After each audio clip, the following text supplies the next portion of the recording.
La formation professionnelle inclut pour l'insertion des jeunes à la profession. Le Salésien de Don Bosco ont organisé une conférence visant la promotion de la formation et l'insertion professionnelle des jeunes ce jeudi 9 mai 2024 dans la salle Marie Auxiliatrice à Don Bosco Massina. À l'occasion, 3 intervenants ont manifesté leur volonté afin d'ouvrir l'esprit des participants dans ces domaines.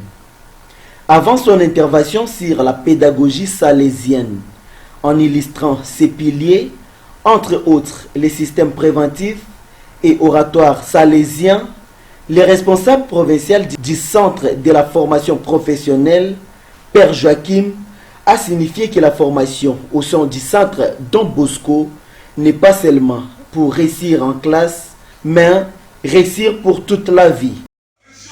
C'est la bonté avec Dieu. La bonté. La bonté. Alors ici, la bonté, on pourrait ajouter notre mot qui expliquerait mieux la douceur. Alors la douceur, c'est cette force non violente. Cette force du regard qui ne condamne pas. La force du regard qui attire à bien faire. La bonté, c'est refuse la violence des paroles, la violence des gestes.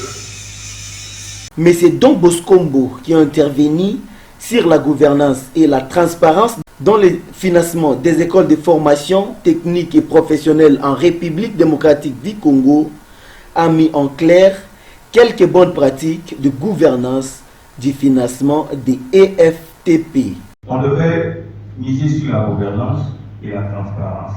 C'est quelque chose de très important. Et cela va même au-delà de l'enseignement pour avoir racine même dans ce que nous faisons tous les jours. Si on n'a pas une bonne gouvernance, on ne sait pas qui doit faire quoi et quand, et qu'on n'a pas, dans les domaines financiers, il n'y a pas... Alors maintenant, que fait le gouvernement? Quel est son rôle, le rôle du gouvernement? Le rôle du gouvernement, c'est allouer des fonds, définir des politiques et réglementations, assurer le suivi et l'évaluation.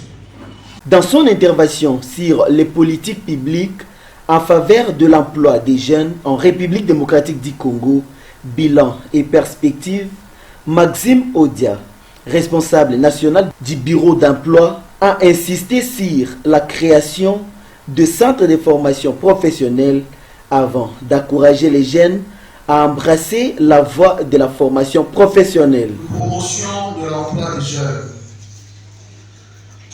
Nous avons d'abord la formation professionnelle, mais ici nous voulons insister sur la création de centres de formation technique et professionnelle pour doter le jeune de compétences recherchées par le marché du travail.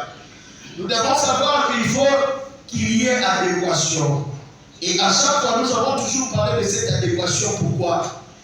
Parce que nous ne pouvons jamais, et en aucun cas, former les jeunes sans pouvoir tenir compte des exigences du marché de l'emploi. C'est pourquoi il faut une statistique qui doit être menée, c'est-à-dire évaluer les centres existants, évaluer le centre de formation en République démocratique du Congo. Si nous pouvons citer et savoir combien de centres que l'État lui-même a déjà construits, combien de centres ont été construits par l'État qui donnent de la formation professionnelle. Nous parlons ici de la formation professionnelle initiale. Nous demandons aux chômeurs ou bien aux jeunes qui ont fini la formation professionnelle ou encore à ceux-là qui finissent l'université ou les universités mais qui n'ont pas encore d'emploi, de pouvoir s'aligner aujourd'hui derrière la politique que nous venons de parler tantôt pendant notre conférence, de promouvoir l'entrepreneuriat de jeunes en vue de pouvoir répondre aux besoins d'employabilité. Pour ne pas laisser d'autres participants dans le noir, une séance de questions-réponses était accordée pour mettre en clair les choses non comprises. Au sorti de la salle, ingénieur Berli Louyeye, L'un des participants a signifié l'importance de cette activité. Ce sont des très belles initiatives qui doivent toujours continuer parce qu'aujourd'hui, nous avons beaucoup de jeunes à Kinshasa, en RDC en général. Beaucoup de jeunes se livrent au banditisme, tout ça, parce qu'il n'y a pas assez d'encadrement. Alors, au cours de cette conférence, nous avons essayé de parler sur la formation des jeunes et aussi comment amener les jeunes à immigrer dans le domaine d'entrepreneuriat. Ça va permettre à ce que le jeune puisse se développer, non seulement se développer, savoir comment gagner l'argent avec la compétence.